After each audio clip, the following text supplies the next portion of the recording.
स्वागत है आप सभी का दृष्टि आईएएस के इस यूट्यूब चैनल में। दृष्टि आईएएस ने क्लास करने वाले परीक्षार्थियों के साथ साथ उन परीक्षार्थियों के लिए कई प्रकार के कार्यक्रम प्रारंभ किए हैं जो भारत के सुदूरतम क्षेत्रों में रहते हैं या किसी कारण से दृष्टि का क्लास नहीं कर पाते। तैयारी वो पूरी प्रतिबद्धता के साथ, गंभीरता और गुणवत्ता के साथ करते हैं, परंतु कई बार बेहतर गुणवत्ता तक उनकी पहुंच न होने के कारण वो चूक जाते हैं। इसे हम रणनीतिक चूक भी कह सकते हैं। इसलिए दृष्टि आईएएस ने उत्तर लेखन कौशल के विकास के लिए भी कई प्रकार के कार्यक्रम प्रारंभ किया है, जिसमें उत्तर प्रदेश लोक सेवा आयोग में मुख्य परीक्षा में जो पूछे गए प्रश्न हैं उनके उत्तर लेखन कौशल को लेकर विशेष रूप से यह कार्यक्रम प्रारंभ किया गया है। मैं संजीव श्रीवास्तव भूगोल, पर्यावरण तथा पारिस्थितिकी एवं आपदा प्रबंधन के लिए उत्तर प्रदेश लोक सेवा आयोग के इन प्रश्नों का उत्तर आप तक संप्रेषित करूंगा।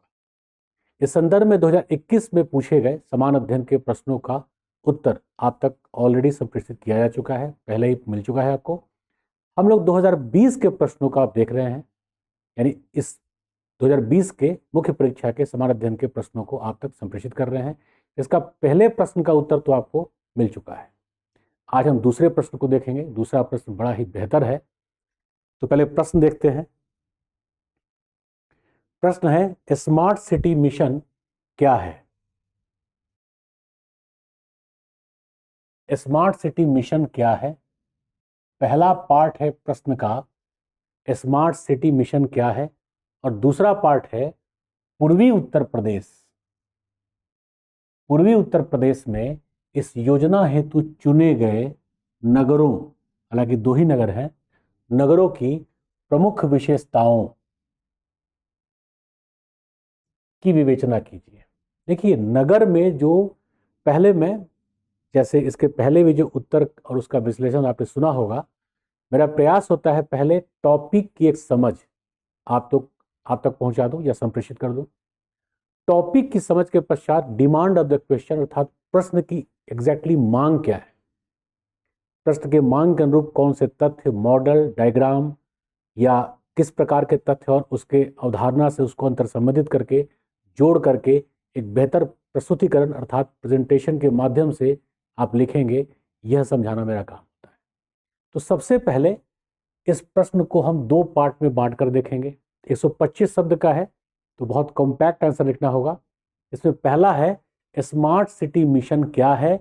पूर्वी उत्तर प्रदेश में इस योजना हेतु चुने गए नगरों की प्रमुख विशेषताओं की विवेचना कीजिए। तो सबसे पहले, क्योंकि कुछ बच्चों का भी ये मैसेज आया कि सर हमें टॉपिक के विषय में भी कुछ बता दिया कीजिए, सबसे पहले हम चर्चा करते हैं स्मार्ट सिटी मिशन क्या है। देखो, 2000 के पहले, हालांकि वेट्सबाई ने 1993 में सबसे पहले इस वर्ल्ड के प्रोग्राम्स में या कई प्रकार के वर्ल्ड वाइड प्रोग्राम्स में जनता की सहभागिता को सुनिश्चित किया था। ये मैं इसलिए कह रहा हूं क्योंकि स्मार्ट सिटी जो प्रोजेक्ट है, मिशन है, उसमें जनता के सहभागिता को विशेष तौर पे सुनिश्चित किया गया ई गवर्नेंस के माध्यम से या गुड गवर्नेंस के माध्यम से। अर्थात कोई भी कार्यक्रम हम चलाते थे, यदि जनता की सहभागिता सुनिश्चित नहीं होती थी तो उसकी सफलता पर एक प्रश्न चिन्ह लग जाता था। अर्थात जो मात्रात्मक तौर पर सफलता का मूल्यांकन होता था, यहाँ तक कि गुणात्मक तौर पर भी, तो उसके जो प्रतिशतताएं थी वो बहुत कम आती थी, यानी सफलता बहुत कम मिलता था। अतः जनता को जोड़ करके जब इससे हम विकास से जोड़ेंगे या विकास कराएंगे तो बेहतर प्रकार से वो सफल होगा। ठीक है, तो इस प्रोग्राम में टीसीपीओ या जो शहरी मंत्रालय है, केवल वो योजनाओं का क्रियान्वयन नहीं करेगा, जनता को इसमें जोड़ा भी जाएगा। इसके जो मुख्य आधार है उनकी चर्चा भी मैं आगे करूंगा।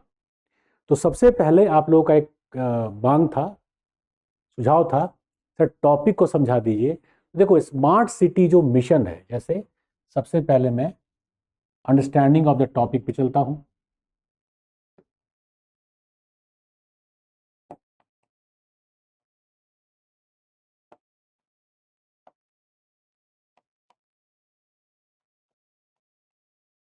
इतना हिंदी माध्यम वाले भी समझते होंगे, और कुछ बच्चे ये भी कह रहे थे कि मैसेज है कि सर थोड़ा इंग्लिश में भी इसको करा दिया कीजिए। अंडरस्टैंडिंग ऑफ द टॉपिक का मतलब होता है exactly what the question is demanding and concern with the particular topic, specific topic. तो the topic is smart city mission. आखिर ये स्मार्ट सिटी योजना या परियोजना क्या है या मिशन क्या है? हमारे जो निवर्तमान प्रधानमंत्री हैं नरेंद्र मोदी, इन्होंने 25 जून 2015 को एक बड़ा ही नियोजित योजना प्रारंभ किया जिसे स्मार्ट सिटी मिशन कहा गया। इसके अंतर्गत अति आधुनिकतम प्रकार से डिजिटल व्यवस्था के साथ नगरों को स्मार्ट बनाने अर्थात नगरों के सर्वांगीण विकास तथा सतत पोषणीय विकास सस्टेनेबल डेवलपमेंट की एक योजना बनाई जो न केवल श्रेष्ठ नागरिक जीवन साथ ही साथ राष्ट्रीय विकास को भी एक बड़ा आधार देता और उसे प्रोत्साहित करता। इसका मैं एक छोटा सा एग्जांपल दूंगा आपको। मिजोरम एक ऐसा राज्य है भारत का जहां पर बहुत ज्यादा अलगाववादी आंदोलन चल रहा था। लाल डेंगा और कई अलगाववादी नेता थे, परंतु केंद्र सरकार ने वहां एक विशेष योजना प्रारंभ किया कि आप अलगाववादी अर्थात इंसर्जेंसी या डिसेंटमेंट की प्रक्रियाओं से अलग हट करके राष्ट्र की मुख्य धारा से जुड़िए, सरेंडर कीजिए, हम आपके जो केसेस हैं छोड़ दे रहे हैं, उठा दे रहे हैं। साथ ही साथ सरकार आपको नगर में दुकान बना करके व्यवसाय करने के लिए धन या लोन, और ताकि आप अपने को एक नागरिक जीवन से जोड़ सके। तो खासकर जो उस आंदोलन में लगे हुए लोग थे वो इस बात को लेकर के फ्रस्ट्रेटेड भी थे कि आज न कल तो इनकाउंटर होगा, परिवार का क्या होगा। और आप देखेंगे कि मिजोरम भारत का एक ऐसा राज्य बनकर उभरा जहां नगरीकरण गोवा के बाद दूसरे स्थान पर है। प्रति व्यक्ति आय में न केवल पूरे नॉर्थ ईस्ट बल्कि भारत के मुख्य धारा के राज्यों के तुलना में बेहतर स्थिति में है। इसके साथ साथ वहां मानव विकास भी बेहतर है, अर्थात नगर कहीं ना कहीं विकास के एक आधार के तौर पे कार्य करने लगते हैं क्योंकि रोजगार वहां बेहतर है। और जब तक आप चाहें रात में दिन में आप रोजगार कर सकते हैं। साथ ही साथ प्राथमिक गतिविधियों की तुलना में वहां लाभ भी ज्यादा होता है। यही प्रक्रिया ब्राजील ने, यही प्रक्रिया अर्जेंटीना ने 70 के दशक में प्रारंभ किया। और मैंने कई बार आपको बताया है कि ब्राजील और अर्जेंटीना वे राष्ट्र हैं जहां नगरीकरण 75% तो कब का क्रॉस कर गया, लगभग 85 से 90% के बीच है। अर्जेंटीना में तो ये 90 से क्रॉस करने लगा है, ब्राजील में लगभग 87% है। और उनकी ये योजना थी कि नगर बनाइए क्योंकि नगर के माध्यम से मनोरंजन, मतलब वहां हर चीज बिकता है। आप कार्य करके थके हुए हैं, आपको मनोरंजन चाहिए, आप रेडियो सुनते हैं, उसमें अगर एडवर्टाइजमेंट आता है तो उस गाने को सुना करके भी कमाने वाले कमा लिए। आप क्लब आदि जाते हैं तो अलग ही मुद्दा है। अर्थात नगर में हर चीज, अब आप देखिए पानी, और कोविड-19 में तो यहां तक मैसेज आया कि हवा तक बेचा गया है ना। तो नगर एक ऐसी महत्वाकांक्षी योजना हो सकता है जो प्रत्येक संदर्भों में विकास को, सतत पोषणीय विकास को, जिसको हम धारणीय विकास कहते हैं, सस्टेनेबल डेवलपमेंट, को आधार दे सकता है।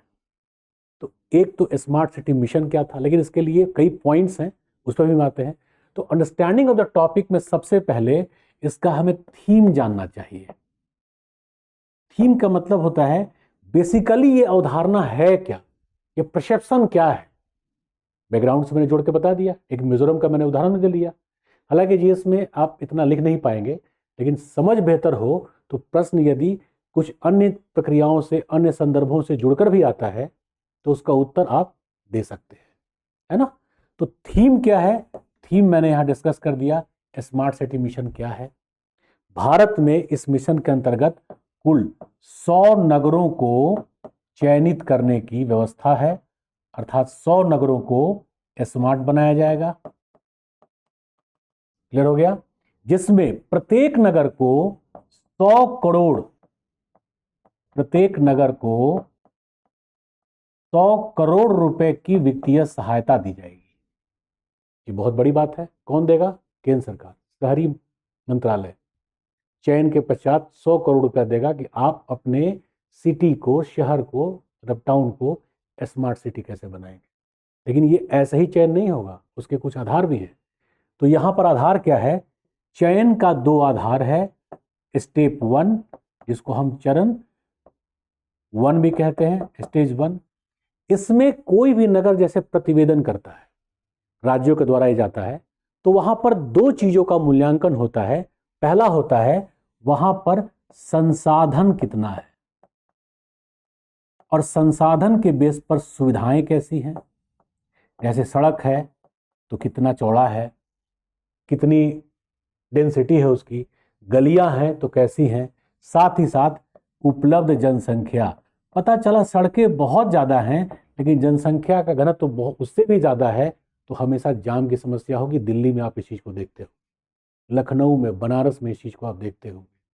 तो पहले चरण में ये मूल्यांकन होता है, और स्टेज 2 में इस बात को लेकर के डिस्कशन होता है कि आप आखिर सिटी को स्मार्ट सिटी कैसे बनाएंगे। जैसे आपने देखा होगा, मैं एक उदाहरण देता हूं, उत्तर प्रदेश के प्रयागराज का। प्रयागराज के गलियों को बहुत व्यापक स्तर पर तोड़कर चौड़ा किया गया, बनारस के गलियों को व्यापक स्तर पर तोड़कर चौड़ा किया गया, सड़कों को चौड़ा किया गया। पहले स्टेशन के पास हमेशा जाम लगा रहता था, हालांकि अभी निर्माण कार्य चल रहा है, लेकिन अब स्टेशन के पास जाम की समस्या से ऑलमोस्ट अब मुक्ति मिलने वाली है। जो भी कम्यूटर्स थे उनके लिए व्यवस्था अलग कर दी गई, यानी अब पूरा खुला खुला दिख रहा है। एयरपोर्ट नए प्रक्रिया से बना दिया गया। जो स्टेशन है बनारस का बड़ुआडी, उसको भी आप देखिए। तो अभी नवनिर्माण का एक कार्य चल ही रहा है, स्मार्ट सिटी का प्रोजेक्ट पूरा नहीं हुआ है। 39 सिटीज में लगभग 50% से ज़्यादा कार्य हुआ है, केवल 39 सिटीज में ही 50% से ज़्यादा कार्य हुआ है। तो चयन का ये आधार है कि अंतिम में ये ओपन प्रतियोगिता होता है। आप में ऊर्जा की क्या संभावनाएं हैं, आप इस नगर को कैसे स्मार्ट सिटी में कन्वर्ट करेंगे, सड़कों को कैसे चौड़ा करेंगे, जनसंख्या का घनत्व तो कहीं बहुत ज़्यादा है, अनियंत्रित है, तो उसको आप कैसे नियंत्रित करेंगे, सब पहले बताइए। पहले क्या होता था कि टीसीपीओ प्लान के तहत अर्थात टाउन प्लानिंग की परियोजना या योजना के अंतर्गत जो योजना के पैसे धन आते थे उनको बस निवेश कर दिया। अब ये प्लान तो चल रहा है, बट स्मार्ट सिटी में भाई 100 करोड़ एक सिटी को मिल रहा है। आप पहले हमें बताइए कि इसको कैसे करेंगे। कई लोगों ने कहा, उत्तर प्रदेश में उस समय इलाहाबाद में मैं क्लास भी लेता था, कि इलाहाबाद को बहुत व्यापक स्तर पर तोड़ा गया, बनारस में भी तोड़फोड़ हुआ। एक अच्छी बात है कि प्रतापगढ़ में नहीं हुआ, एक अच्छी बात है कि देवरिया गोरखपुर में नहीं हुआ। गोरखपुर तो योगी जी का घर है, तो वहां क्यों तोड़फोड़ होगा। बेसिकली वो स्मार्ट सिटी के पार्ट नहीं है। स्मार्ट सिटी के प्रोजेक्ट में आपको पहले लिख के देना होता है कि मैं गलियों को इतने चौड़ाई तक लेके आऊंगा, और नगरों में सड़कों की चौड़ाई की कमी नहीं है, वो इनक्रोच्ड है, अवैध प्रकार से कब्जा किए हुए हैं। 90% समस्या तो इस बात को लेकर के, जिसको उत्तर प्रदेश के निवर्तमान मुख्यमंत्री ने काफी हद तक बड़े रेडिकल तरीके से सॉल्व करने का प्रयास किया। इलाहाबाद का जो कुंभ का मेला हुआ था 19 में, उसके पहले का इलाहाबाद मतलब प्रयागराज, और उसके बाद के प्रयागराज में आसमान जमीन का अंतर आ गया। तो आपको स्मार्ट बनने के लिए करना होता है। जैसे स्मार्ट व्यक्ति कैसा होता है, टमी निकला हुआ हो? नो।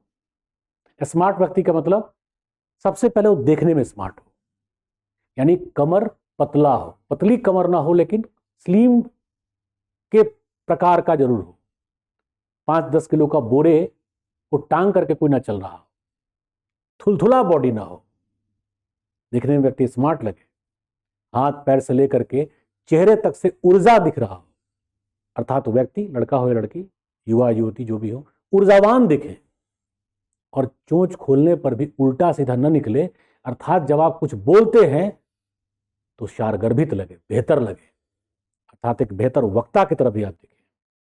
तो देखने में अच्छे हो, बोलने में अच्छे हो, पर्सनालिटी, और साथ ही चरित्र भी आपका अच्छा हो, तब आप एक स्मार्ट व्यक्ति कहे जाएंगे। डिजिटल चीजों को आपको समझ में आता हो, यानी इस बात की ज्ञान हो, आप साथ में कूड़ा कचरा खा के फेंकते ना हो, यह चरित्र से संबंधित हो जाता है। इसी प्रकार से जैसे स्मार्ट व्यक्ति को मैंने बताया, स्मार्ट नगर होते हैं। स्मार्ट नगर के 9 प्राथमिक गुणों को निर्धारित किया गया, और 9 प्राथमिक गुणों के आधार पर, हालांकि बाद में 10 जोड़ दिया गया, मतलब एक और जोड़ दिया गया, कई मॉडल्स दिए गए। तो देखो स्मार्ट सिटी की अवधारणा यही है। लेकिन अच्छी बात क्या है स्मार्ट सिटी में, कि सिटी जो पहले से एग्जिस्ट कर रहा है, ये उसी को स्मार्ट बनाने की व्यवस्था है। नए सिटी का, जैसे भारत का सबसे बढ़िया स्मार्ट सिटी तो बन रहा है धुलेरा, गुजरात में धोलावीरा के पास, वो नया बन रहा है। लेकिन स्मार्ट सिटी जो प्रोजेक्ट है वो पुराने सिटीज को ही स्मार्ट बना, छोटा हो बड़ा हो जैसा हो, स्मार्ट बनाने की योजना। ये बहुत अच्छी चीज है, इसको हम कहते हैं पुनरुद्धार। तो एक अति महत्वाकांक्षी योजना है प्रधानमंत्री की, 25 जून 2015 को ये क्रियान्वित हुआ। अत्याधुनिक विधि और डिजिटल विधि के द्वारा एक ऐसी योजना जो किसी भी नगर को सतत पोषणीय विकास की प्रक्रिया से जोड़ दे, धारणीय विकास से, जो एक तरफ श्रेष्ठ नागरिक जीवन के साथ साथ राष्ट्रीय विकास को आधार और प्रोत्साहित करे, आधार दे और प्रोत्साहित करे, ऐसी योजना है। चयन का आधार भी क्लियर हो गया। अब इसके बाद इसमें आते हैं इसके मेन घटक। इसकी चर्चा हम आंसर के साथ ही करते हैं। मुख्य घटक ये अभी 10 हैं, इसमें कई मॉडल्स भी आएंगे, है ना। इसकी चर्चा करते हैं डिटेल में, या इधर कर ही देते हैं। मुख्य घटक, मुख्य घटक में क्या क्या आप लोग हैं। ये सबसे पहला आपको चाहिए एक बढ़िया मकान। क्योंकि प्रॉब्लम क्या आता है, जैसे आप किसी भी सिटी का एग्जांपल दिल्ली का ही लीजिए, कम्यूटर्स हैं, बाहर से लोग आकर के बस गए, वोटर आईडी में उनका नाम आ गया, but still they are living in slums. झोपड़पट्टी में रहते हैं, झुग्गी में रहते हैं, चौल जिसको बोलते हैं मुंबई में, तो समस्या होगा ना। देखो, इसलिए प्रधानमंत्री आवास योजना चला। तब स्मार्ट सिटी प्रोजेक्ट को सफल बनाने के लिए कई योजनाओं को पहले शुरू किया गया, कई को बाद में शुरू किया गया। अर्थात सस्ता घर दीजिए, छोटा दीजिए, सस्ता दीजिए और उसके आकार की पर ध्यान रखिए, मॉर्फोलॉजी, वो अनियोजित ना हो, ऑलमोस्ट आयताकार प्रकार का हो, 25 गज का ही हो, 20 गज का ही हो। जब उसका अपना मकान हो जाएगा तो कम से कम झुग्गियों का विकास रुक जाएगा। अर्थात सबके लिए मकान, सबके लिए मकान में अमीरों की व्यवस्था नहीं करनी, गरीबों की करनी है। सबके लिए मकान की व्यवस्था करनी है। इसमें ध्यान रखना है हमें आकारिकी का, मॉर्फोलॉजी का, अर्थात गली और सड़क का जो विन्यास है वो एग्जैक्टली यहां पर ध्यान रखें। जो टर्म्स बोल रहा हूं ध्यान सुनिए, गली और सड़क और मकान का विन्यास, कितनी चौड़ाई होगी, जबरन कोई कब्जा, कब्जा मतलब छज्जा निकालते हैं रोड पर, ये एक बड़ी बीमारी है। और जो म्युनिसिपल कॉरपोरेशन है वो ध्यान भी नहीं देता इस पर, पैसे खिला पिला करके इन चीज़ों को अमली जमा पहना दिया जाता है ना। तो पहले होगा मुख्य घटक में मकान। मैं इसको मिटा रहा हूं, मकान, है ना। सबसे पहला हो जाएगा मकान। दूसरा हो जाएगा जल आपूर्ति। जल एक ऐसा संसाधन है जिसके बगैर हम जी नहीं सकते। ये 2 स्तरों पर होगा, मात्रात्मक, गुणात्मक। दिल्ली में मात्रात्मक भी नहीं है, गुणात्मक तो है ही नहीं। सवाल दिल्ली का नहीं है, भारत के अधिकांश नगरों की अवस्था यह है। क्या लखनऊ में मात्रात्मक और गुणात्मक पूरा है? क्योंकि लखनऊ में पानी कभी होनी नहीं चाहिए, प्रयागराज में, बनारस में, सभी जगह किल्लत की व्यवस्था तो है। इसको कैसे स्मार्टली आप दूर करेंगे, इस पर भी हम आएंगे। तो दूसरा हो जाएगा जल आपूर्ति। तीसरा हो जाएगा विद्युत आपूर्ति। और ध्यान रखिएगा, ये मात्रात्मक भी हो गुणात्मक भी हो, ये मात्रात्मक भी हो गुणात्मक भी हो, 100%। इसके अलावा शिक्षा, स्वास्थ्य, बाद में इसमें जोड़ा गया मनोरंजन, क्योंकि स्वस्थ सामाजिक सांस्कृतिक जीवन के लिए बेहतर शिक्षा का होना, बेहतर स्वास्थ्य का होना और साथ में मनोरंजन का होना, अर्थात पार्क आदि भी बने, चिल्ड्रंस पार्क हो। जॉगर्स पार्क तो खैर नहीं बनता भारत में, इस प्रकार की समस्या है भी नहीं कि बूढ़े एक ही पार्क में रहेंगे। वृद्ध व्यक्ति बच्चों के साथ ही रहते हैं, अच्छी बात भी है। भारत का ये समायोजन सांस्कृतिक समायोजन है जो विदेशों में, विदेशों का मतलब यूरोप और अमेरिका में नहीं पाया जाता। ये 4 जो पहले फैक्टर्स हैं ये पूरी तरह से सोशल कल्चरल फैक्टर्स हैं, जिसको नगर में पहली बार मान्यता दी गई और ये बहुत बढ़िया स्कीम है। इसीलिए इसके पहले देखो, अर्थशास्त्री, इसको आलोचना के तौर पे मत लेना कि मैं किसी पार्टी बेस से बोल रहा हूं। माननीय मनमोहन सिंह जी विश्व के बड़े अर्थशास्त्री थे, परंतु एक जो सेंस है विकास का, जनमत का जो मनोवैज्ञानिक दशा है, उसको समझने के लिए अर्थशास्त्री या भूगोलवेत्ता या समाजशास्त्री होने की नहीं, एक बेहतर नियोजक, एक बेहतर पाइनियर होने की जरूरत है, जिसको राजनेता भी हम कह सकते हैं। वो गुण निवर्तमान प्रधानमंत्री में कहीं ना कहीं है। तो फिर बोल रहा हूं, पार्टी बेसिस को मत जोड़िएगा। जो पहला 4 पॉइंट है वो बिल्कुल सोशल कल्चरल फैक्टर से कंसर्न है। इसके बाद आएंगे तो जो 5वां हो जाएगा सबको आपस में जोड़ने वाला, ई गवर्नेंस। आप सीक्वेंस को उल्टा सीधा भी कर सकते हैं। एवं गुड गवर्नेंस, जिसको हम कहते हैं सुशासन। सुशासन की व्यवस्था से जनमत के सहभागिता की सुनिश्चितता की जा सकती है।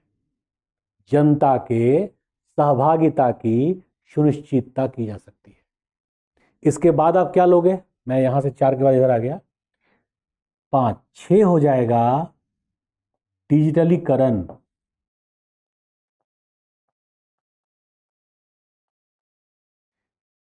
छोटी छोटी बातों को चुटकुले तौर पे अभी आप देखते होंगे, वो नाना पाटेकर का एक आता है वीडियो कि मॉल में जाइए, 9 रुपया छुट्टा नहीं है तो 9 टॉफी पड़ा देंगे आपको, 4 टॉफी पड़ा देंगे आपको। तो उसने क्या किया, सबको इकट्ठा किया या अपना चप्पल लेकर रख दिया, चलो इतने रुपए का है, आप कंपनसेट कर लो। तो मॉल वाले घबराते हैं, चुटकुले के तौर पे आता है। लेकिन अगर आप डिजिटल मार्केटिंग करते हो तो 84 रुपया 80 पैसे का हिसाब भी उसमें हो सकता है। अब आप 84 रुपया 80 पैसा ही पे करोगे। इसके साथ साथ पेमेंट की समस्या कम, आपको चोरी चमारी की भी समस्या कम। क्यों भाई? पर्स में रुपए के बजाय आप मोबाइल से ही काम कर सकते हो, कार्ड से काम कर सकते हो। तो चोरी की व्यवस्था भी तो काफी हद तक रुकेगी ना। और आप साथ में स्मार्ट बन रहे हैं। और सबसे बड़ी बात क्या है, ट्रांजैक्शन जो हो रहा है वो सरकार के नजर में हो रहा है। अर्थात कौन टैक्स की चोरी कर रहा है या कर सकता है, सरकार इजिली इसको ट्रैक कर सकती है। सोचिए इस बात को आप। तो डिजिटलीकरण जो है वो केवल आपकी सुविधा के लिए नहीं है, इसलिए राष्ट्रीय विकास को ये प्रमोट करेगा। कई लोग टैक्स की चोरी कर लेते हैं, भाई आप जाइए हम कार्ड से ही खरीदेंगे। जब कार्ड से जाएगा तो पैसा बैंक में जाएगा, उनके घर पे तो जाएगा नहीं सीधे, या गले में तो जाएगा नहीं, पैसा बैंक में जाएगा। बैंक में गया, ट्रांजेक्शन शो हो गया, अब आप उसका जीएसटी दीजिए। तो टैक्स की चोरी करना भी मुश्किल हो जाएगा। अब तो सब्जी वाले भी पेटीएम रख के चलते हैं, या जो भी व्यवस्थाएं हैं, है ना। तो डिजिटलीकरण बहुत आवश्यक स्कीम है। डिजिटलीकरण के बगैर तो संभव ही नहीं कि स्मार्ट सिटी हो। इसके अलावा लीजिए 7वां क्या होगा? 7वां हो सकता है परिवहन। बगैर परिवहन के किसी भी नगर को स्मार्ट नहीं बनाया जा सकता। दिल्ली में इंफ्रास्ट्रक्चर वर्ल्ड के अच्छे सिटीज के इंफ्रास्ट्रक्चर के जैसा है, लेकिन कंजेशन इतना ज्यादा है। इसका एक बड़ा कारण है कुप्रबंधन। अर्थात परिवहन, जैसे मेट्रो को यदि बंद कर दिया जाए तो दिल्ली में हाहाकार बच जाता है। मेट्रो आज दिल्ली की जीवन रेखा बन चुकी है। ट्रेन या स्काई बस जो मुंबई का जीवन रेखा है, कोलकाता में देखिए, इवन लखनऊ में भी आप देखिए, मेट्रो को बंद कर दीजिए, समस्या कितनी बढ़ जाएगी। तो परिवहन पर्यावरण सम्मत हो और उसका नेट अर्थात जाल नगर के प्रत्येक एक कोने से दूसरे कोने तक अर्थात प्रत्येक को कनेक्ट करे। किसी को इस बात का संतोष ना हो कि हमें परिवहन को लेकर के समस्या होती है। तो आप ध्यान से देखिए, ई गवर्नेंस जो सबको आपस में जोड़ता है। 6ठा पॉइंट है डिजिटलीकरण, अर्थात पूरा का पूरा आप तकनीकीकृत हो जाइए। डिजिटलीकरण में और भी कुछ आएगा, धुलेरा स्मार्ट सिटी से कंसल्ट करके मैं बताता हूं। लेकिन परिवहन के साथ आप देखिएगा तो आएगा अपशिष्ट प्रबंधन। अपशिष्ट प्रबंधन बहुत बड़ी समस्या है। अपशिष्ट प्रबंधन की, अपशिष्ट जितना भी नगर का होता है, अब देखो नगर के कचरे से बिजली बनाया जाए, बहुत अच्छी स्कीम है। तो एक बेहतर प्रबंधन हो गया। लेकिन जो नगर का प्रदूषित जल है, नाले से जो जाता है, यमुना के स्थिति देखिए आप दिल्ली में क्या है। लेकिन गोमती की स्थिति भी बहुत अच्छी नहीं है लखनऊ के आसपास। तो नगर जिस नदी के किनारे बसे हुए हैं, हालांकि उत्तर प्रदेश में काफी हद तक गंगा को माननीय योगी जी ने नियंत्रित किया है। कानपुर से जो नाला मिलता था, 3 बड़े प्लांट बनाए गए, उस नाले के वाटर को कैसे प्यूरिफाई किया जाए। और थोड़ा सा धर्म से जुड़े हुए, आस्था जुड़े हुए विचारों से कंसर्न करके प्रशासन करते हैं, तो गंगा को बहुत ज़्यादा आस्था का विषय वस्तु या आस्था से जोड़कर देखते हैं। लेकिन सवाल आस्था से जोड़कर आप करें या न जोड़कर करें, नदी साफ होनी चाहिए। क्योंकि माननीय मुख्यमंत्री दिल्ली केजरीवाल जी 8 साल से, तो ये 7 साल से वादा ही करते आ रहे हैं, अगले साल कर देंगे, अगले साल कर देंगे, अगले साल कर देंगे। अभी तक 7 साल तो उनके 7 साल ज़्यादा हो गया, नहीं हुई। और यमुना की स्थिति किसी नाले से ज़्यादा गंदी है। वर्ल्ड की सबसे पोल्यूटेड सिटीज में, रिवर्स में यमुना का नाम है। तो अपशिष्ट प्रबंधन के लिए आप क्या प्लानिंग करते हैं, ये बहुत जरूरी है। 9th हो जाता है धारणीय, इसी को कहते हैं पोषणीय, या इसी को कहते हैं सतत, इंग्लिश में कहते हैं सस्टेनेबल डेवलपमेंट। सतत पर्यावरणीय विकास, अर्थात आप किसी भी कार्यक्रम को लागू करते हैं तो उसमें इन्वायरमेंट को सोच लीजिए, तब सतत विकास होगा। और 10वां जो जोड़ा गया है, मैं यहीं पे लिख दे रहा हूं, 10th, नागरिक सुरक्षा। ये बहुत इंपॉर्टेंट है, खासकर भारत के लिए। तो अब नागरिक सुरक्षा में विशेष तौर पर 3 को, यहाँ SC ST या माइनॉरिटीज को नहीं लिया गया है, विशेष तौर पे लिया गया है महिला को, बच्चे को और बुजुर्ग को। ये बहुत अच्छी बात है, ये सब में शामिल है, चाहे माइनॉरिटी हो, चाहे SC हो, चाहे ST हो, चाहे OBC हो, चाहे किसी भी कम्युनिटी के लोग हो, समुदाय के लोग हो। तो 10वां ये जोड़ा गया, नागरिक सुरक्षा। यही आधार है, इसमें कई मॉडल्स आएंगे स्मार्ट सिटी को लेकर के, उन मॉडल्स को आप प्रेजेंट कीजिए। देखो, अंडरस्टैंडिंग ऑफ द क्वेश्चन यही है। अब मुद्दा है कि आप, अभी पूर्वी उत्तर प्रदेश में मैंने कुछ नहीं कहा टॉपिक, क्योंकि उसमें कुछ बहुत विशेष है नहीं, बताता हूं। अब चलते हैं हम लोग प्रेजेंटेशन पर। अर्थात अगर हम उत्तर का प्रेजेंटेशन लें, प्रेजेंटेशन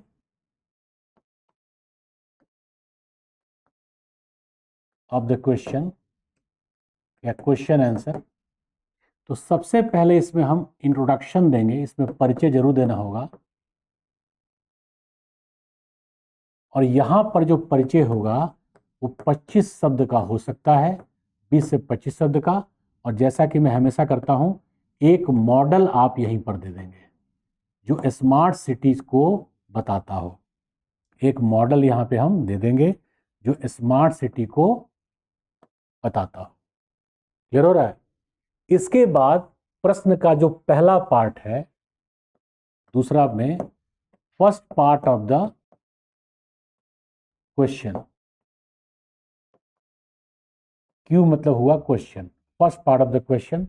इस पर कम से कम हम 60 शब्द लिखेंगे।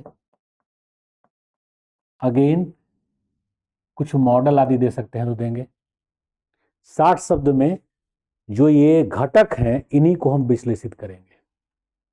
इंट्रोडक्शन में जैसे मैंने बताया था वो आ जाएगा।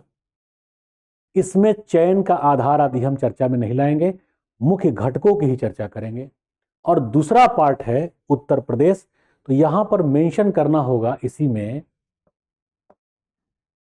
इस योजना में भारत के, ये सेकंड पार्ट हो जाएगा, second part of the question. इसमें 60 शब्द में मुख्य 10 घटकों की हम चर्चा करेंगे, चूंकि ये काफी लेगा और थोड़े से और जो पॉइंट्स कंसर्न होंगे। Second part of the question में हम यूपी के, या पूर्वी यूपी लिख देते हैं सीधे, पूर्वी यूपी के 2 नगर हैं। पहला है वाराणसी, दूसरा है प्रयागराज। दोनों पर 15-15 या 20-20 शब्द में, 20 शब्द लग ही जाएगा इनकी विशेषताओं को बताने पर। और साथ में यहाँ पर एक मानचित्र भी दे देंगे उत्तर प्रदेश का। उत्तर प्रदेश के प्रमुख जो स्मार्ट सिटीज हैं उनको हम दर्शा सकते हैं, दिखा सकते हैं, और तब जा करके वाराणसी और प्रयागराज की विशेषताएं बताएंगे। स्मार्ट सिटी प्रोजेक्ट में अच्छी बात क्या है, जैसे वाराणसी को देखोगे न्यायिक नगर है, प्रशासनिक नगर भी है, धार्मिक नगर भी है, परंतु बनारस वर्ष भर के लिए धार्मिक नगर है। प्रयागराज कुंभ के मेले के समय ही इसका महत्व बढ़ता है। लेकिन औद्योगिक नगर के तौर पे वाराणसी तो है, प्रयागराज औद्योगिक नगर नहीं है। इस परंपरागत विशेषताओं के साथ ही स्मार्ट सिटी कैसे बनेगा, इस विशेषताओं की चर्चा करनी है। यही ये प्रेजेंटेशन। अब आप कहेंगे 25 और 60 को जोड़ेंगे हम लोग तो हो जाएगा 85, और 85 को यदि 30 भी हम जोड़ते हैं तो 115, और अगर 40 जोड़ देते हैं तो पूरा ही हो गया। तो 15 ही 15 ही रखते हैं, 15 15 शब्द, ठीक है। अब सब कुछ देने की आवश्यकता है भी नहीं, मानचित्र और मॉडल के साथ इसको प्रेजेंट कर देंगे। प्रेजेंटेशन का मतलब हुआ उत्तर का प्रस्तुतिकरण, उत्तर का प्रस्तुतिकरण। और ये वर्ड्स वाइज मैं इसलिए बनाता हूं क्योंकि फिर भटकने के चांसेस बहुत ही कम होते हैं। विद्यार्थी यदि वर्ड्स का ध्यान रख के उत्तर बनाते हैं तो भटकने के चांसेस बहुत ही कम होते हैं, लिमिटेड होते हैं। क्लियर हो गया। अब हम इसको किस प्रकार से प्रेजेंट करेंगे ये बताते हैं। तो सबसे पहले देखो, मैंने बताया था इंट्रोडक्शन होगा 25 शब्दों के आसपास का, परिचय, प्रधानमंत्री। अब देखो यहां पर नरेंद्र मोदी लिखो, नरेंद्र भाई मोदी लिखो, भाव तो वही है। तो शब्द बचाना है हमें, पहले भी मैं बताया आपको। तो प्रधानमंत्री मोदी द्वारा नगरों के आधुनिकीकरण की महत्वाकांक्षी योजना, मोदी द्वारा नगरों के आधुनिकीकरण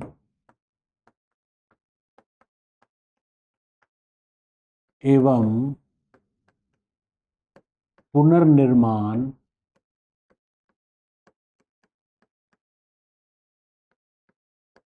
की महत्वाकांक्षी योजना, महत्वाकांक्षी योजना। अब ये महत्वाकांक्षी योजना कैसे है जरा सोचो। तो महत्वाकांक्षी योजना के संदर्भ में जहाँ एक तरफ यह नगरों के एक पोषणीय विकास को या योजना, पुनर्निर्माण की एक महत्वाकांक्षी योजना जो नगरों के सर्वांगीण एवं पोषणीय विकास, सस्टेनेबल हो गया, विकास के साथ साथ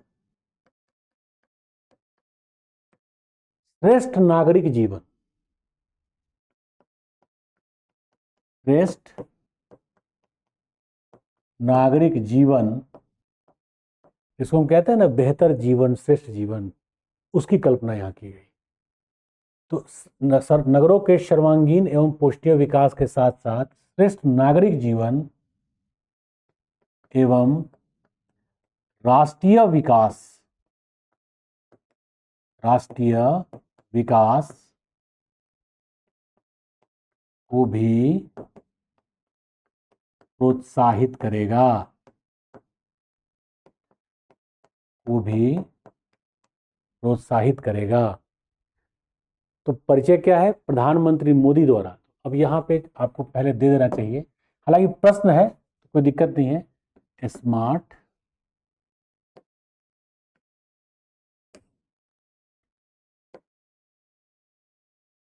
यहाँ पे smart city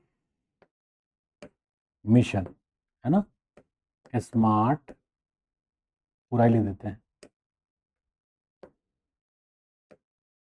smart city mission, है ना।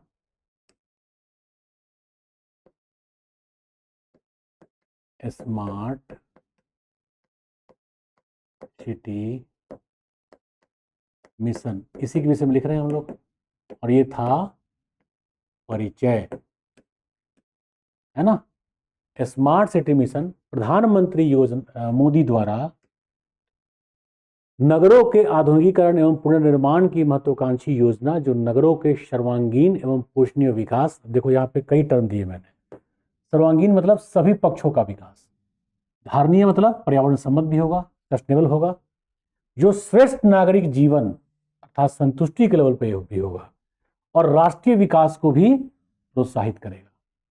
अब इससे बेहतर क्या हो सकता है कि एक बहुत कम्पैक्ट सारगर्भित परिभाषा हम दें। अब स्मार्ट सिटी को हम किस किस प्रकार से एक मॉडल से जोड़ सकते हैं, किस किस प्रकार से कंसर्न करेंगे। जैसे स्मार्ट सिटी है,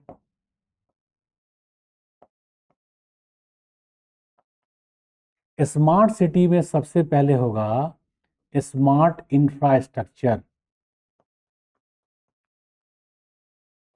स्मार्ट इंफ्रा, इसका हिंदी होता है, अब चूंकि स्मार्ट शब्द इसलिए मैं इंग्लिश में लिख दे रहा हूं, अवसंरचना, सड़क, बिजली, पानी, ये सब का सब। अब स्मार्ट इंफ्रास्ट्रक्चर के साथ साथ देखोगे स्मार्ट चेन सप्लाई,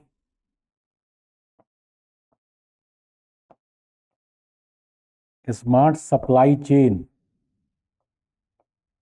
भाई अगर इसकी बढ़िया सप्लाई नहीं है तो हम कैसे मानेंगे कि स्मार्ट हो गया। इसके बाद स्मार्ट सिटीजन, भाई जब तक गवर्नेंस नहीं होगा तब तक तो होगा ही नहीं। तो स्मार्ट सिटीजन्स, नागरिक, क्योंकि प्रयोग में तो ही लाएंगे। इसके अलावा हो जाएगा पोषणीय विकास, धारणीय विकास, है ना।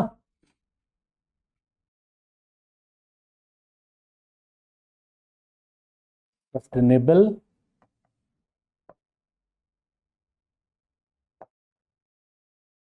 डेवलपमेंट, सतत विकास। लेकिन ये मॉडल अभी पूरा नहीं हुआ है, इसको हम जोड़ देंगे गवर्नेंस कार्यक्रम से। ये आपस में सब जुड़ जाएंगे, एक नेटवर्क बनेगा। ये नेटवर्क कैसे बनेगा, डिजिटल। तो ये होगा डिजिटल, ठीक है, गवर्नेंस या सुशासन कहते हैं हिंदी में, सुशासन, गुड गवर्नेंस। फिर यहीं पर गुड गवर्नेंस, यही आ जाएगा गुड गवर्नेंस, भाई सुशासन। अब ये मॉडल पूरा हुआ। स्मार्ट इंफ्रास्ट्रक्चर में चाहे तो आप यहां लिख दीजिए, इस पे सबसे पहले क्या आएगा, घर, सड़क, साथ में घर सड़क कैसे बढ़िया रहेगा, लिख दीजिए परिवहन, घर के साथ परिवहन, बिजली, जल, अन्य सामुदायिक केंद्र। स्मार्ट सप्लाई उनकी नहीं हुई तब भी समस्या है। स्मार्ट सिटीजन्स जो उसका प्रयोग करेंगे वो बढ़िया से प्रयोग ना करें तब भी समस्या है। और यदि सब कुछ भी हुआ, इन्वायरमेंट डिग्रेड कर गया, पर्यावरण का क्षरण हो गया, तो सब बेकार। That would be concern with the sustainable development, है ना। तो सबसे पहले देखो परिचय आपके प्रश्न का ये है, लेकिन अभी जो परिचय हुआ, अब हम लिखेंगे घटक। स्मार्ट सिटी आप देवनागरी में ही लिखिए, स्मार्ट सिटी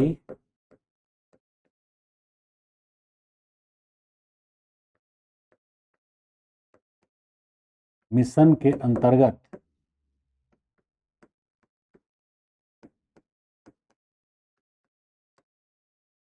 सौ नगरों का चयन, 100 नगरों का चयन एवं प्रत्येक को 100 करोड़ की वित्तीय सहायता, प्रत्येक को 100 करोड़ की वित्तीय सहायता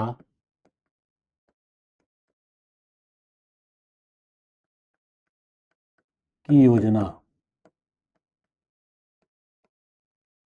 अब ये थोड़ा सा इसके बेसिक से कंसर्न हो गया, क्योंकि कोविड-19 भी आया था, इसलिए थोड़ा रुका।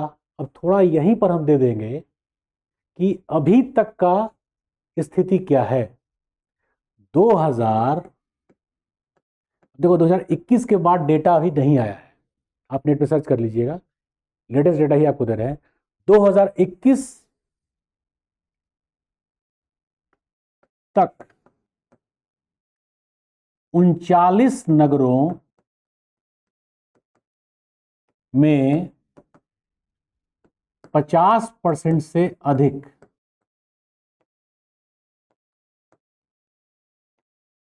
कार्य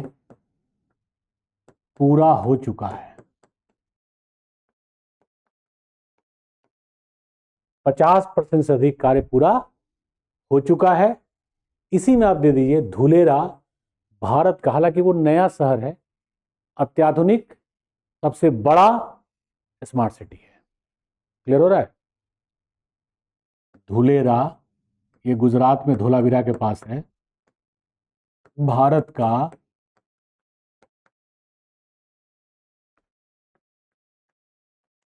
सबसे बड़ा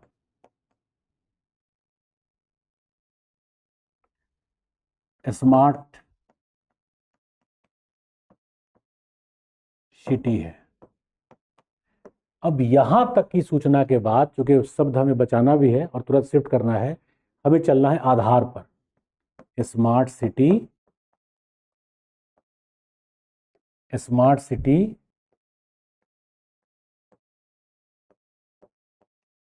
के आधार।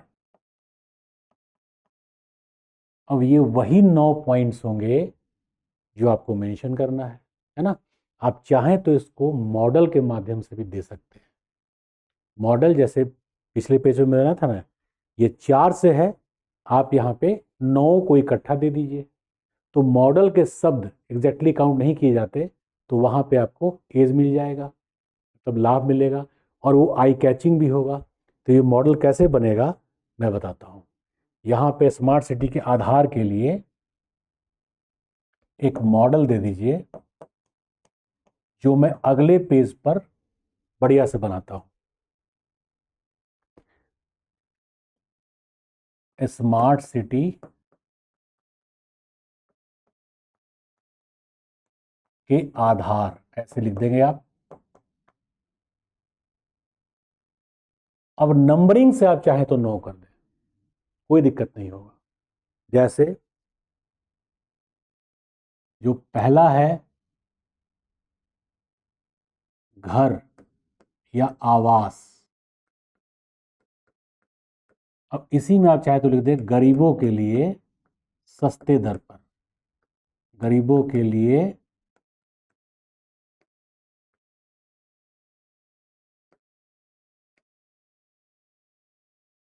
आवास,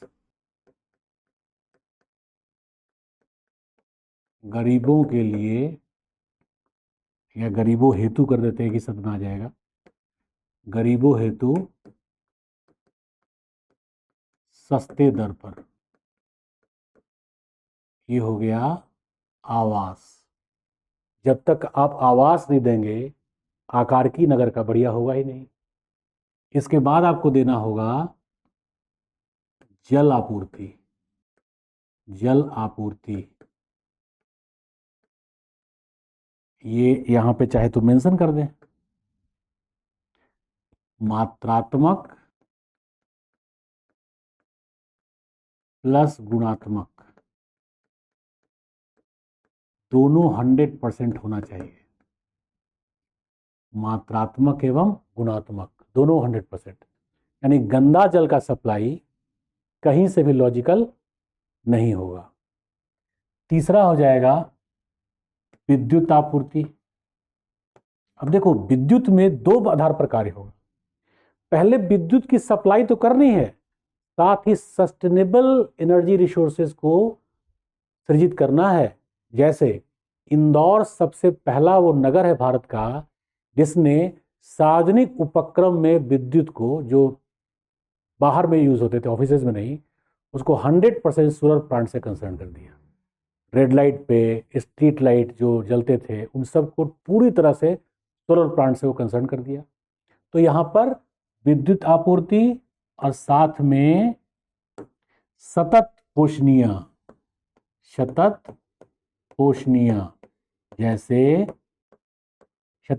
जैसे इसमें आप ले लीजिए सौर ऊर्जा, पवन ऊर्जा, है ना, इन सब स्रोतों को तलाशिए, तब जाकर के बनेगा वो सस्टेनेबल डेवलपमेंट के कंसर्न में स्मार्ट सिटी। तो ये देखो तीन हुआ, पहले घर दिए, फिर जल दिए, फिर बिजली दिए। अब बेहतर देंगे स्वास्थ्य, शिक्षा, ध्यान दीजिएगा शिक्षा मूल अधिकार भी है, शिक्षा, स्वास्थ्य, और बाद में इसमें जोड़ दिया गया था मनोरंजन। कई जगह आपको मनोरंजन मिलेगा नहीं, लेकिन नगरों में कई लोग विचित्र मानसिकता से इसलिए ग्रस्त हो जाते हैं क्योंकि उनके मनोरंजन की कोई व्यवस्था नहीं होती।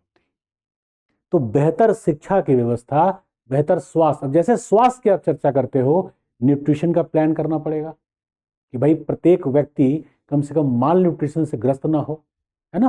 तो शिक्षा, स्वास्थ्य, अब ये चारों योजनाएं देखोगे जीवन की मूलभूत आवश्यकताएं हैं, जीवन की मूलभूत आवश्यकताएं हैं। अब इसमें जो शिक्षा स्वास्थ्य के बाद आप देखोगे इधर यातायात, तो नगरीय यातायात को बेहतर करना है, साथ में डिजिटलीकरण। इसका सबसे बड़ा लाभ ये है, जैसे नेट पे अवेलेबल है, आप जाकर देख सकते हैं कि किसी भी मकान में आग लगा तो वो किस एरिया, किस लोकेशन पर है, आसपास जो भी फायर ब्रिगेड के जितने ऑफिसेज होंगे प्लस यातायात वाले भी। कई बार समस्या इसलिए बढ़ती है कि जाम लग गया, दमकल वहां पहुंच ही नहीं पा रहा है। तो डिजिटल में ये होगा कि तुरंत सूचनाएं संप्रेषित कर दी जाएंगी। जैसे जीपीएस में आप देखते हैं ना, आप लगाते हैं मुझे यहां जाना है, तो आपको रूट का प्रीव्यू करके जीपीएस देता है कि ये फास्टेस्ट रूट है, इस पे लंबा तो है पर कम समय लगेगा, ये कंजेशन या जाम वाला है, आप चूज करते हैं। वहां पे चूज का ऑप्शन भी नहीं होगा। जैसे आग लगने या इस प्रकार के सड़क दुर्घटना की ही सूचना मिलती है तो डिजिटली तुरंत वो सारे ऑफिसेज को आपस में कनेक्ट करके सूचना दे देगा। आ रहा समझ में। इसके अलावा मतलब एक तो आपदा के समय, इसमें मैं जोड़ दे रहा हूं, आपदा के समय बहुत कारगर होगा, आर्थिक विकास में बहुत कारगर होगा। जैसे एक ही ऑफिस उसमें बना दिया जाएगा, जैसे पासपोर्ट बनवाना हो, लाइसेंस बनवाना हो, अलग अलग नहीं जाना। नागरिक सुविधाओं में, रिक्वायरमेंट्स में जो जो चीजें आती हैं उसका एक ही बिल्डिंग होगा। जैसे पटना में, हालांकि बहुत वेल मेंटेन्ड नहीं है, पटना में जो बिस्कुमान के पीछे का ऑफिस है उसी में पासपोर्ट ऑफिस है, उसी में लाइसेंस ऑफिस है जो अथॉरिटी का है। मतलब जो इस प्रकार के नागरिक सुविधाओं वाले हैं वो एक ही बिल्डिंग में सब दे दिया गया है। इससे क्या होगा कि अब किसी को ढूंढना नहीं है कि पासपोर्ट ऑफिस पहले यहाँ था वहाँ चला गया, यहाँ पे लर्निंग लाइसेंस बनता है तो वहाँ परमानेंट बनता है। इस प्रकार से सिंगल विंडो सिस्टम का विकास किया जाएगा और तभी संभव है जब वो डिजिटलीकृत होगा। आप लाइसेंस बनवाइए और पासपोर्ट बनवाइए, एक ही दिन बनवाइए, आपको 2 बार 2 जगह डॉक्यूमेंट देना होगा। इसका क्या लाभ मिलेगा? पेपरलेस ऑफिस बनता जाएगा। आपने एक जगह डॉक्यूमेंट दे दिया, वेरीफाई हो गया, अब आपको रेफरेंस देना है कि वहां पे ये आप डिपार्टमेंट वहां से मंगवा लेगा। क्यों मंगवा लेगा? क्योंकि उसको भी सुविधा होगी भाई। दूसरा ये, यदि वहां पर कुछ गोरख धंधा आपने किया है तो पासपोर्ट तो नहीं ही बनेगा, लाइसेंस भी रद्द हो जाएगा। अर्थात इस व्यवस्था से नागरिक जीवन बेहतर हो। तो यहां पर यातायात, जिसमें यातायात में क्या क्या आ जाएगा? सड़क यातायात बहुत शानदार होना चाहिए, जो नगर को बिगाड़ने में इसी खात होता है। साथ में यदि रेल का सुविधा मिल जाए, रेल और वायु का तो और अच्छी बात है। ये तीन तो है ही, साथ में जल परिवहन को लेकर के भी चर्चाएं चलती हैं। धुलेरा में सिटी के चारों ओर जैसे रिंग रोड होता है, जल परिवहन का एक रिंग रोड बनाया गया है, जल परिवहन का धुलेरा में। तो यातायात होगा तो 1 2 3 4 5 6 हुआ। इस यातायात के साथ साथ देखोगे तो अपशिष्ट प्रबंधन की भी एक बहुत बेहतर व्यवस्था होनी चाहिए। अपशिष्ट प्रबंधन, इसमें तीन ही चीज मेन आता है जिसका हमें करना है। अपशिष्ट प्रबंधन में तीन ही चार चीज का करना है। पहला है ठोस प्रबंधन, ठोस अपशिष्ट, तरल में जल अपशिष्ट और अन्य प्रदूषण जैसे प्लास्टिक आदि भी हो गया। इन सबका हमें बेहतर प्रबंधन करना है। तो ओवरऑल देखो तो अपशिष्ट प्रबंधन, डिजिटलीय और अब लास्ट में आ जाएगा पोषणीय विकास।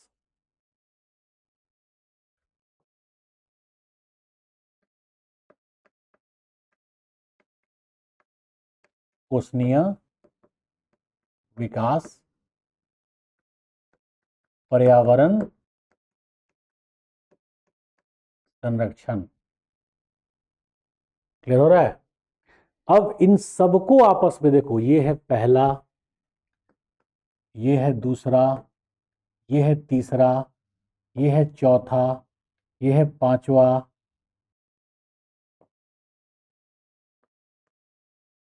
ये है छठा, ये है सातवां, ये है आठवां। सबको आपस में जोड़ने का कार्य करता है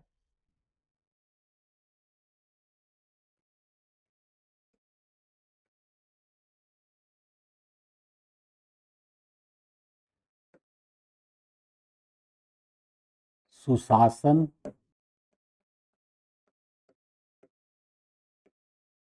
ये हुआ गुड गवर्नेंस इसको कहते हैं, या ई गवर्नेंस।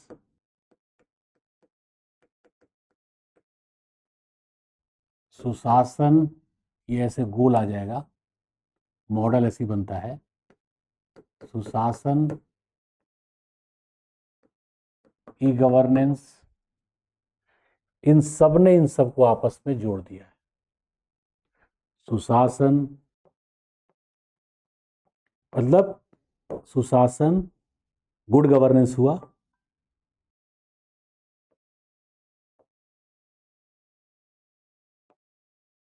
साथ में ई गवर्नेंस।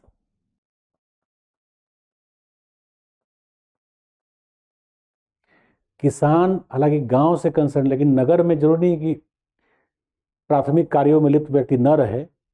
तो प्राथमिक कार्यों में लिप्त व्यक्ति भी 25% से कम होते हैं, पर होते तो हैं ही।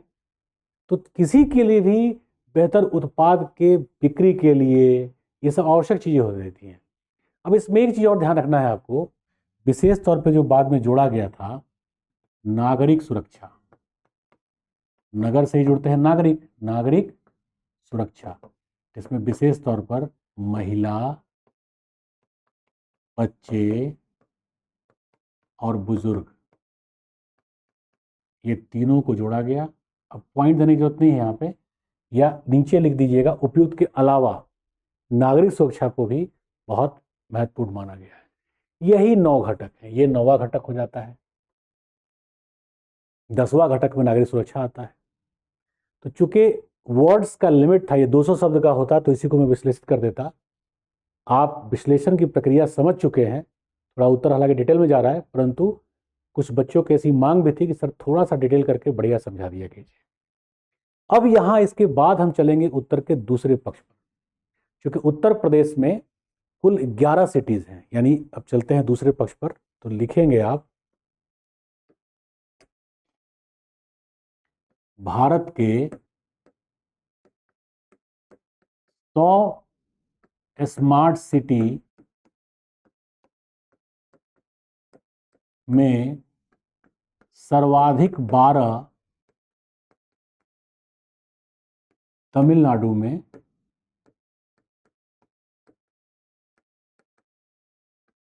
एवं 11 दूसरे स्थान पर है यूपी अर्थात उत्तर प्रदेश में है, जिनमें 2 पूर्वी उत्तर प्रदेश में है। अब यहां लिखने की जरूरत नहीं है 2 स्मार्ट सिटी, 2 पूर्वी यूपी में है। अब बेहतर होगा मानचित्र के माध्यम से यहां पर हम प्रेजेंट कर दें।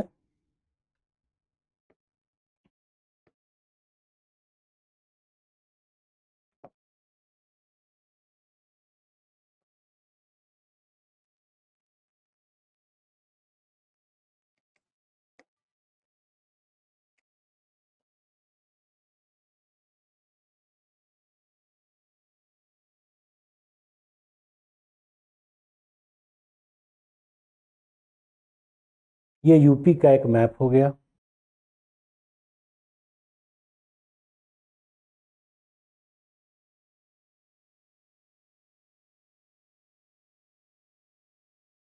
ठीक है, उत्तर प्रदेश के मानचित्र पर देखेंगे तो कुल कितने हैं? 11 है।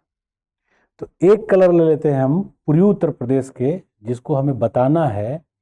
एक हो गया प्रयागराज, ये प्रयागराज है पूर्वी यूपी का।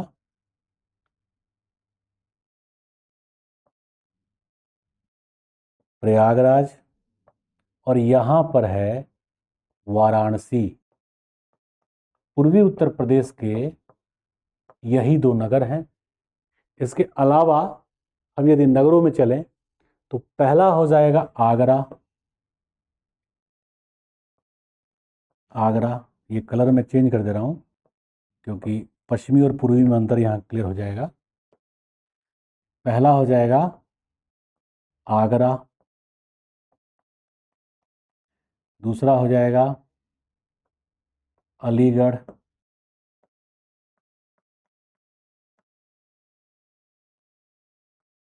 सहारनपुर,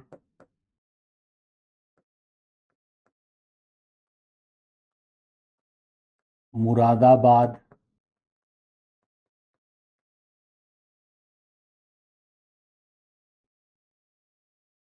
रामनगर,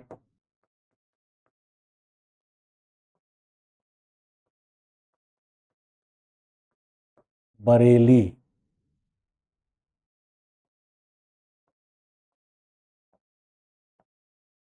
झांसी,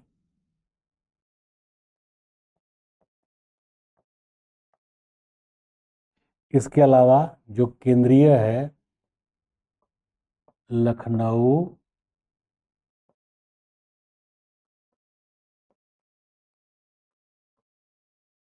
और यहां पर है कानपुर।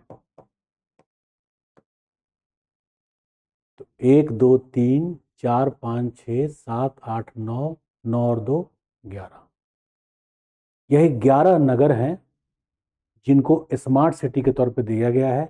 आप चाहे तो नंबरिंग कर दें, 1 2, हालांकि नंबरिंग की आवश्यकता नहीं है क्योंकि वर्ड्स यदि काउंट किया जाएगा तो बेवजह नंबरिंग की वजह से ही बढ़ जाएगा। यही उत्तर प्रदेश के 11 सिटीज हैं। अब इन 11 सिटीज में से पूर्वी उत्तर प्रदेश के, आप चाहें तो डिमार्केट भी कर सकते हैं, पूर्वी उत्तर प्रदेश के यही 2 सिटीज हैं, पूर्वी यूपी के। अब पूछा क्या गया है? पूर्वी उत्तर प्रदेश के स्मार्ट नगरों के विशेषताओं को बताएं। क्या बताएंगे आप इसमें? क्योंकि स्मार्ट नगर की विशेषताएं ही बताएंगी कि आगे वो कितना सस्टेनेबल विकास कर पाएगा। जैसे अब ये मानचित्र के बाद उन्हीं दोनों को बताना है, तो पहले हम चलते हैं वाराणसी की ओर। वाराणसी,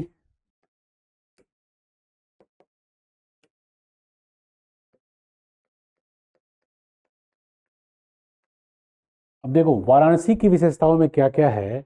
तो सबसे पहले यह एक औद्योगिक नगर है, या उसके पहले चाहे आप दे सकते हैं विश्व की प्राचीनतम सिटी के तौर पे इसको मान्यता है। विश्व की प्राचीनतम नगरी। आपको शायद पता हो वाराणसी एक किला नगर भी है। बनारस के राजा का किला वहीं घाट के पास ही है। प्राचीनतम नगर, औद्योगिक नगर भी है।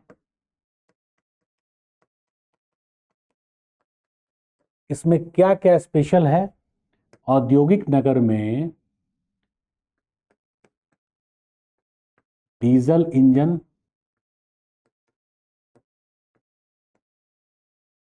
अब इलेक्ट्रिक इंजन, रेल इंजन बनता है यहां पर। इसके अलावा शिल्क वस्त्र उद्योग, ये भारत के साथ साथ विश्व प्रसिद्ध है। बनारसी साड़ी आपने सुना ही होगा।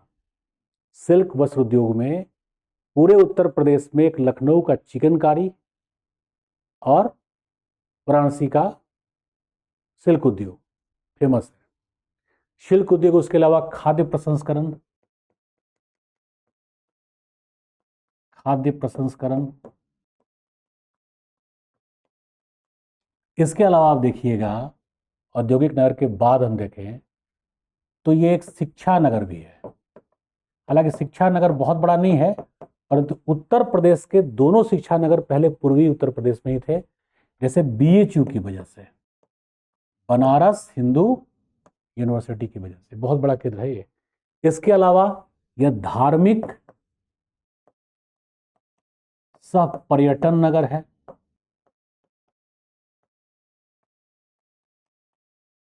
जैसे जो बुद्ध सर्किट बना है, बुद्ध सर्किट उत्तर प्रदेश के 2 नगर हैं और बिहार का 1 नगर है। सारनाथ सुना ही होगा आपने। बुद्ध सर्किट सारनाथ, ये बनारस में है। साथ में कुशीनगर,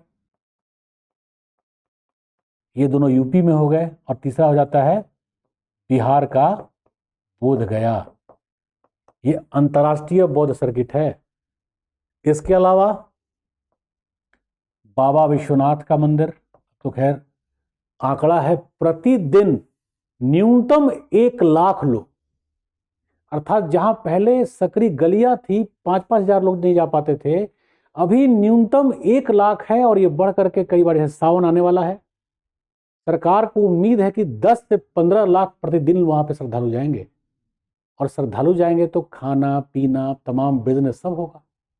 तो ये मंदिर बहुत बड़ा इकोनॉमी है अपने आप में, बाबा विश्वनाथ का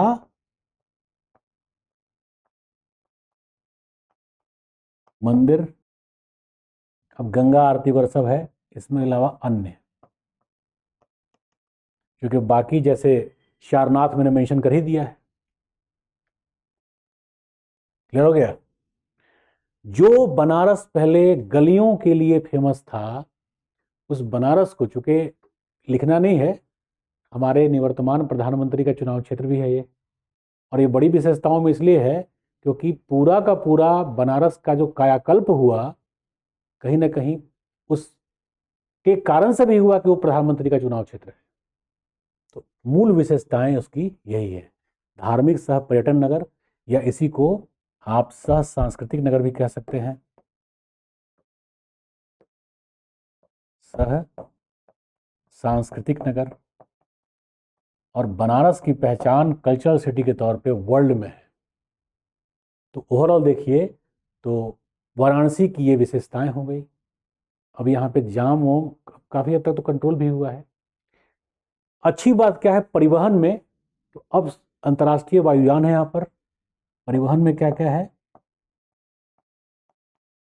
अंतर्राष्ट्रीय वायुपत्तन, बनारस का एयरपोर्ट इंटरनेशनल है। अंतर्राष्ट्रीय वायुपत्तन, सड़क परिवहन अब बेहतर है, रेल तो है ही। जल परिवहन में सड़क प्लस रेल दोनों अच्छा है। जल परिवहन में राष्ट्रीय जलमार्ग नंबर 1 यहीं से गुजरता है। राष्ट्रीय जलमार्ग नंबर 1 यहां से गुजरता है। वो है प्रयागराज से हल्दिया तक या हल्दिया से प्रयागराज तक, तो बनारस तो बीच में आएगा ना। यदि उसका विकास करेंगे तो उसका लाभ बनारस को भी मिलेगा, है ना। ये हो गया बनारस की नगरीय विशेषता। अब इसके आकारपी पे नहीं जाएंगे क्योंकि 125 शब्द का तो है ही। अब चलते हैं हम लोग, वाराणसी की विशेषता ये बता दिए, अब चलते हैं हम लोग प्रयागराज पर। प्रयागराज की भी बहुत बड़ी बड़ी विशेषता है। ये भी प्राचीनतम नगरी है, बनारस की तरह तो नहीं परंतु प्राचीनतम नगरी है। इसकी विशेषताओं में देखोगे, यह विश्व की सबसे बड़ी न्यायिक नगरी है। ये इसलिए मैं कह रहा हूं क्योंकि वर्ल्ड का सबसे बड़ा हाईकोर्ट यहीं पर है। इंडिया का तो है ही, वो वर्ल्ड का सबसे बड़ा हाईकोर्ट है। और पूरे उत्तर प्रदेश का तो हालांकि पीठ बना दिया गया है लखनऊ में, लेकिन वर्ल्ड का सबसे बड़ा हाईकोर्ट, इसलिए इसको न्यायिक नगरी कहते हैं। और ये न्यायिक नगरी हालांकि बहुत व्यापक असर पे तो नहीं, लेकिन लोगों के रोजगार का एक बड़ा साधन है न्यायिक नगरी। क्लियर हो रहा है? तो इसके पहचान में ये न्यायिक नगरी है। इसके अलावा न्यायिक नगरी, यह एक प्रशासनिक नगर भी है। प्रशासनिक नगर, प्रशासनिक नगर का पर्याय अर्थ क्या निकलेगा यहां पर? तो लखनऊ, हालांकि अब लखनऊ मेन हो गया, लखनऊ के बाद या आप इसको लिख सकते हैं पूर्वी यूपी का पुलिस हेडक्वार्टर। पहले पुलिस हेडक्वार्टर यहीं पर था, अब लखनऊ राजधानी बनी, धीरे धीरे प्रशासनिक पेचीदगियां आने लगी तो ट्रांसफर कर दिया गया। तो पूर्वी यूपी का पुलिस हेडक्वार्टर,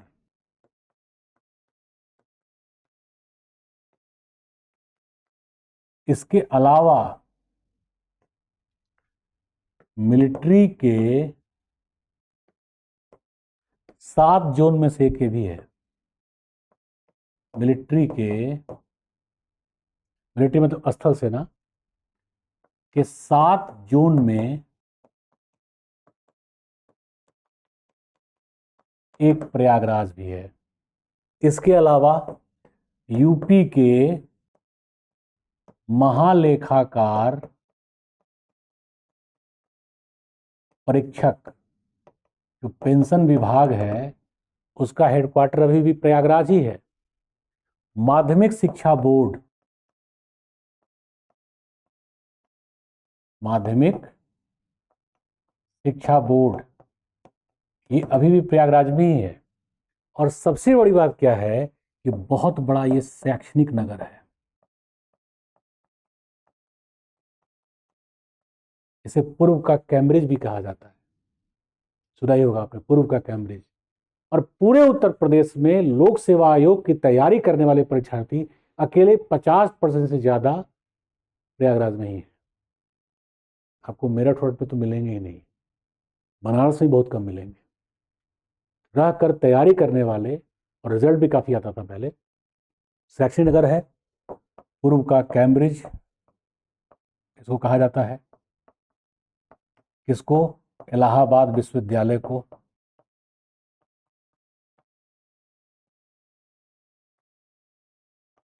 इसके अलावा धार्मिक और पर्यटक नगर भी है, धार्मिक सह पर्यटक नगर। पर्यटक के लिए यहां पर, शैक्षणिक पहले पूरा कर दें, यहां पर आपको पता होगा ट्रिपल आईटी है, ट्रिपल आईटी है। क्लियर हो गया? उद्योग यहां बहुत कम है, इफ्को का निर्माण किया गया फूलपुर में तो बहुत इंडस्ट्रियलाइज नहीं हुआ है। ट्रिपल आईटी का गठन मोतीलाल नेहरू आदि भी है, बट प्रमुख पहचान में नहीं आएगा। साथ में धार्मिक एवं पर्यटन, धार्मिक एवं पर्यटन में विश्व का सबसे बड़ा मेला कुंभ का मेला, सबसे बड़ा। जो कुंभ भारत में 4 जगह लगता है, प्रयागराज का कुंभ सबसे बड़ा है। सबसे बड़ा कुंभ का मेला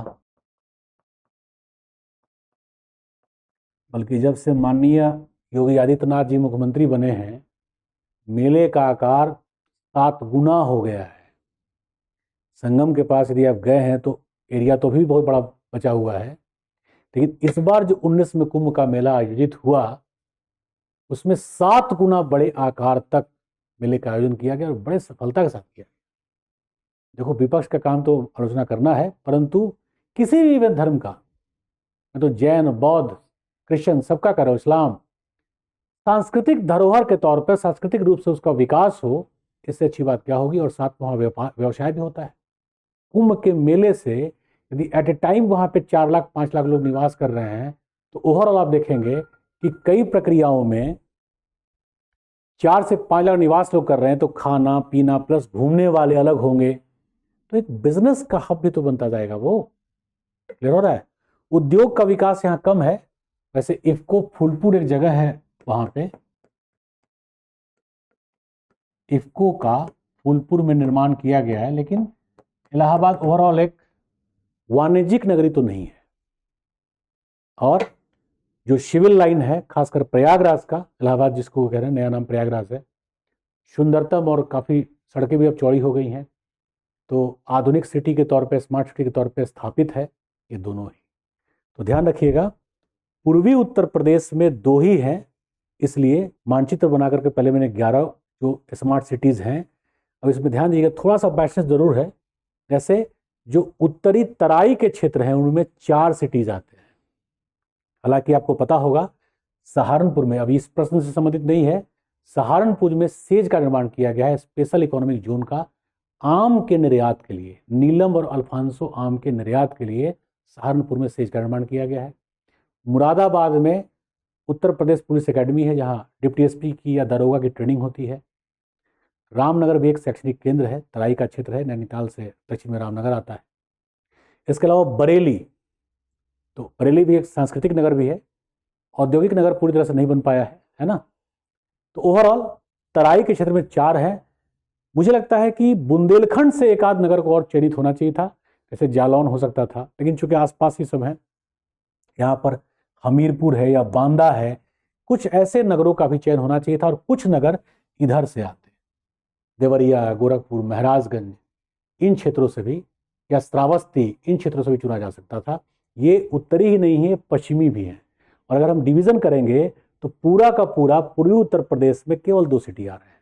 तो थोड़ा सा ये जो एलोकेशन है, चयन की प्रक्रिया है, थोड़ी सी बायस तो नहीं कहेंगे, अनियंत्रित है या अनियोजित कहें, अनियंत्रित नहीं, अनियोजित। नियोजन में क्या होगा, कम से कम 4 इधर होता, 2-3 इधर होता, 2 इधर होता और फिर बाकी इधर होता। एनीवे, अभी तो प्रारंभ हुआ है। तो उत्तर प्रदेश की यही 11 नगर हैं और इसी के साथ उत्तर आपका कंप्लीट हुआ। इसमें कंक्लूजन की कोई आवश्यकता नहीं है। हालांकि वीडियो लगभग 1 घंटे के आसपास का होगा, परंतु उम्मीद कर रहा हूं आप प्रश्न के पहले टॉपिक की बढ़िया से अंडरस्टैंडिंग किए होंगे, जो मैंने तोड़ के समझाया आपको। इसके बाद अंडरस्टैंडिंग ऑफ द टॉपिक के बाद जो डिमांड ऑफ द क्वेश्चन था वो मैंने समझाया। फिर मैंने आपको एक प्रस्तुतिकरण दिया, प्रेजेंटेशन की इंट्रोडक्शन में कितने शब्द होगा, फिर क्या मॉडल देंगे, फिर आपके first part of the answer में क्या लिखेंगे और क्या मॉडल देंगे, और second part of the question पे क्या मॉडल देंगे और क्या हम मैप और डायग्राम बनाएंगे। और लास्ट में उत्तर प्रदेश के तो जो सिटीज़ के थे 50 क्या 40 क्या, उससे भी कम शब्द में ही हो गया होगा, आप काउंट कर लीजिएगा। तो इसी के साथ ये सेशन समाप्त करते हैं। सुरक्षित रहिए। कोविड हालांकि समाप्त लगभग हो रहा है, इन्फेक्शन अभी तो आ रहे हैं न्यूज़, बट कैजुअलिटीज़ नहीं है। सुरक्षित रहिए, लॉक्ड रहिए, बट डाउन मत रहिए। बढ़िया गुणवत्ता के साथ तैयारी कीजिए। टीम दृष्टि का यह प्रयास है कि आप में उत्तर लेखन दक्षता का इस प्रकार से विकास किया जाए कि बेहतर से बेहतर अंक लेकर अच्छे रैंक तक को आप सुनिश्चित कर सकें और चयनित हो सकें। अच्छा रैंक तभी आएगा जब आप अच्छा अंक प्राप्त करेंगे, और 75% मतलब अंक प्राप्त करना किसी भी उत्तर में बहुत कठिन नहीं होता। आप उस दक्षता को प्राप्त कीजिए, सीखिए। तो मिलते हैं अगले प्रश्न के उत्तर के साथ। Thank you and all the best.